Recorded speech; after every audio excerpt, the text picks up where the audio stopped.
What's up everyone, WizardKen here with another Xbox One World of Tanks video. Today we're going to be looking at and reviewing the Russian tank destroyer, the Tier 8 badness, the ISU-152. And when I mean badness, I don't mean like bad tank, I mean like a badass tank. This is one of the tanks that you get as a Tier 8. It's kind of like the RHM on the German tank line that you sit there and look at and you just get pummeled by the 15 centimeter that thing shoots out. It's just nasty. And this is a 152 that shoots out a nasty load. But anyways, guys, we are finally getting on track again with looking at the tank line that we're going down. And as you can see, we are going down this tank destroyer line for the Russians, and I'm enjoying it thoroughly. I apologize for not doing more videos like this, but it has been a very hectic couple of actually I think it's been about a month since I've done anything on this stuff, so it's been very crazy in my household. But I finally got a chance to sit down and do a look at review of this tank. Now, before we get into this, we are going to be seeing a different type of video today, or you guys will be seeing a different type of video today. Now, usually I go over the stats and then we go over the armor and then we do this whole thing where I jump into a battle. No, I'm going to actually do things a little bit differently, and hopefully you guys can understand what we're doing. Now, a lot of people like me going in depth, but then some people like me just jumping straight into a battle. Now, this is where we're going to combine them both together. Now, I'm actually going to be doing a different video after this, but I'll explain that after I explain this, that I should not have even brought up that other part now. Anyways, so what we're going to be doing is basically, as we're going through the stats, we're going to be showing, usually when I talk about like hit points on a tank, I'll say, okay, a tank has 700 hit points on it. And I'll say, well, this tank isn't the greatest. It's not going to take a lot of shots.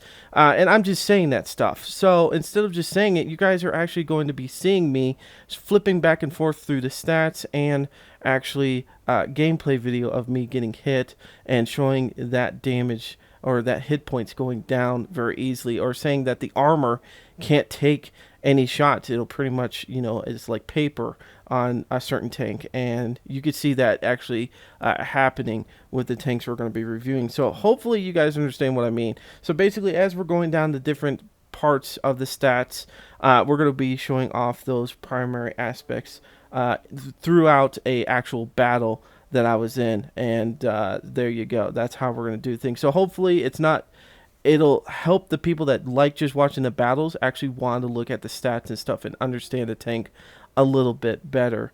And then after this video, I'm actually going to put all that stuff together that we talked about in this video and make another video of me just going into a battle and saying, okay, since we talked about the tank and we looked at all the stats and different things, let's put all that stuff together, all our knowledge together, and see how it does in a real battle. Because the battles you're going to see is pretty much me in a practice room with somebody else called Aid La Flare.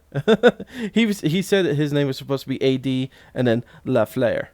So, but anyways, thank you so much for helping me out with that. So there's your shout out, buddy. But he helped me out with making this and showing off different aspects in this video. So hopefully you guys will enjoy this very much. We actually go into view range on this and camera rating, something that we usually don't talk about. Now, I don't know the exact camera rating of this tank, but we can show you how well the camo rating does with a camo net and with the binoculars that we have, the telescope thing.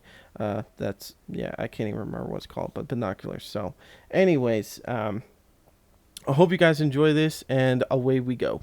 Alrighty guys, so let's talk about the hit points on this tank, which is 1010. Now that might not sound like a lot of hit points for a tank that's going to be seeing tier 10s, but once we start talking about this tank a little bit more, like talking about the armor and stuff like that, you'll realize that this tank needs to be played behind your fellow friends. You're not supposed to be up there in the mix of the fight and stuff like that, and so you'll be able to survive in a tier 10 battle with the hit points that you have. You'll take a couple of hits and then probably die in that sense, but you'll be okay as long as you use this tank in the proper way. Alright, so let's look at the speed of this tank. Now, you're going to go 43 kilometers per hour, which isn't bad, but depending on the terrain that you're going across, you'll see that it'll fluctuate up and down.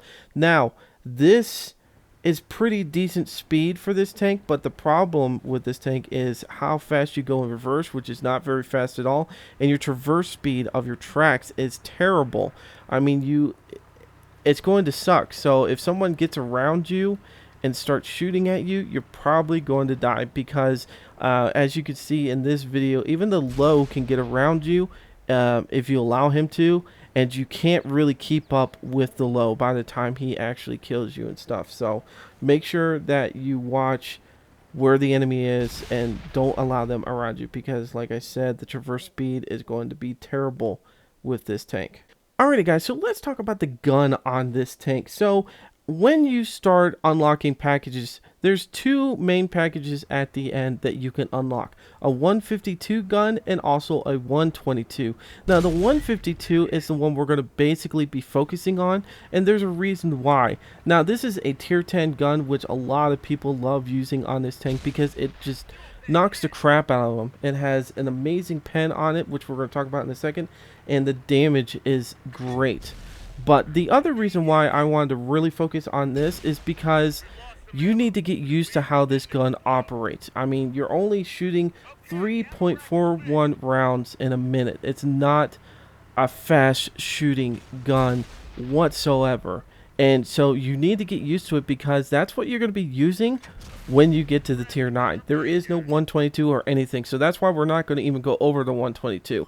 The 122 is nice, it's very fast compared to the 152, but you need to start getting prepared for that next tank and how it's going to handle. If you're going to use the same gun, why not get used to using this one? So anyways, as I said, the rate of fire on this thing is 3.4 or 3.41 rounds, which is pretty much 16 seconds per reload. So you can get 3.41 rounds out, and it'll take about 16 seconds to reload each round. The pen on this thing is amazing, 286, which is more than enough to pen majority of the tanks out there from tier 8 all the way up to tier 10. I mean, you're going to pen them pretty easily. I mean, you will have some problems with some tanks and stuff, but you should be good with just the regular armor piercing rounds. Now the damage on this thing, also another sweet factor to it, 750, which is great. Alrighty guys, so let's get into the armor section of this tank. Now, there's not a lot of armor on this tank that'll protect you. You've only got 90 in the front, 90 on the side, and 60 on the rear. That's not a whole bunch of armor. Now, sometimes we get tanks like this, and you know, the angle of the armor actually increases the value of the armor. So you're getting, instead of a 90 armor tank, you know, the angle increases the armor rating to, like, we'll just say 120 or something like that, or 130. But in this case, this tank does not really increase because the armor is angled, but not enough to really make a huge difference with this tank. So that's why at the beginning of the video I was saying that you should probably you know, stay further back with this tank. You should really stay in the back and just support people a lot. And like I said, you know, once we talk about the view range, you'll see why it really is very beneficial, because you don't have a lot of hit points. You'll be able to stand a couple of hits, but you know, you cannot rely on the armor on this at all. It's paper thin pretty much for a tier 8, 9, or 10 that it'll face.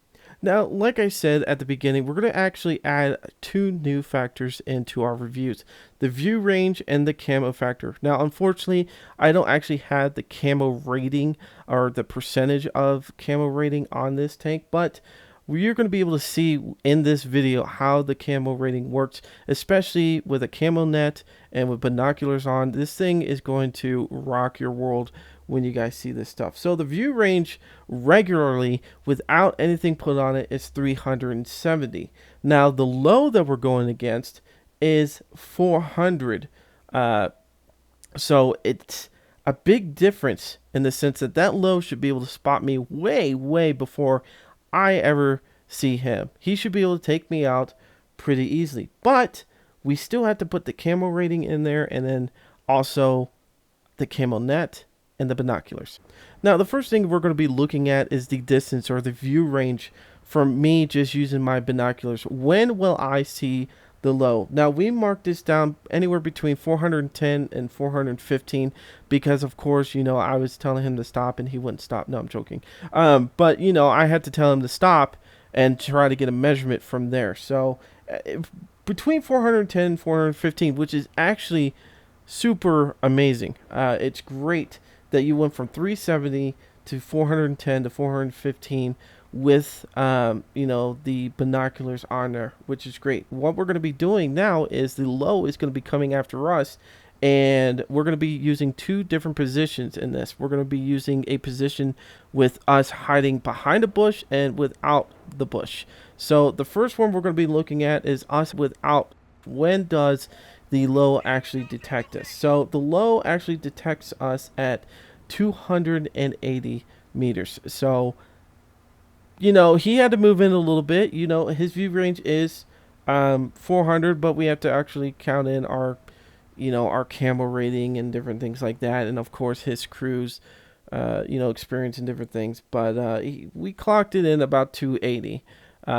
You know, we probably could have been a little bit better flat lands, but this is World of Tanks, and you're not going to get perfectly flat land in here. We're trying to make it as realistic as possible. So if you know, a lot of people sit where I was sitting, they're going to be spotted around about 280, and of course the low's not going to be you know, a spotting tank, but we're giving you a rough idea in that sense. Now the cool thing is, once we got behind a bush and we had him continue to move forwards, because I didn't have to actually have him back up. He actually kept coming forwards because I was hidden. Because of the camo net and the bush factor, he wasn't able to spot me until he got up to 115 meters, which is pretty sweet. Now, bear in mind, when you shoot, you lose those camo factors, okay? He probably would have seen us a lot sooner. But if for some reason you are waiting for him to get a little bit closer, or maybe you didn't want to shoot because his friends would have seen you and you probably would have died, you didn't have to shoot. You could stay there, let your buddies kill him, and you won't be seen. So as long as he doesn't get up to that 115 meter range, you should be good to go. Alrighty guys, so that is the end of this part of the review. Like I said, we're going to have a part 2 coming up hopefully tomorrow. I'm going to do the, you know, in-game battle. What we're going to do is incorporate everything we've learned today, the camo factor, the view range, the gun, and the hit points, and put all those factors together and see if we can properly use this tank. And then I'll give my final thoughts about what I think about this tank and stuff like that. So hopefully you guys like this new version of the reviews. Let me know in the comments. I don't actually get to reply to you guys all the time, but I do actually look at your comments.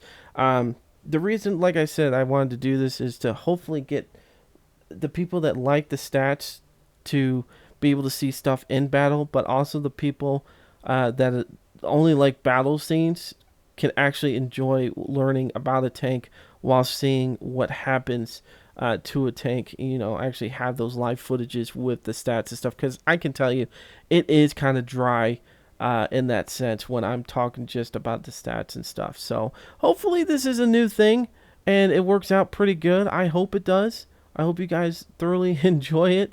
I thought really hard about doing something a little bit different, and of course this format is subject to change. I mean, I can add and delete different things that I'm doing. You know, I was just hoping to give a different kind of look or feel to a review of a tank and stuff like that. So anyways guys, I'm WizardKen. Part 2 will be hopefully up tomorrow. Please hit that like button, subscribe button, and leave a comment. Let me know what you guys think about how we did today. And as you can see, hopefully this shortened up a lot of those problems we had in the past. I mean, that's why we did a first impression video and a review video. I mean, they just took forever to do. So hopefully you guys will enjoy this a lot more, and we'll do a part 2 final review. And yeah, anyways guys, I'm WizardKen. Thank you so much for coming out, and until next time, see ya.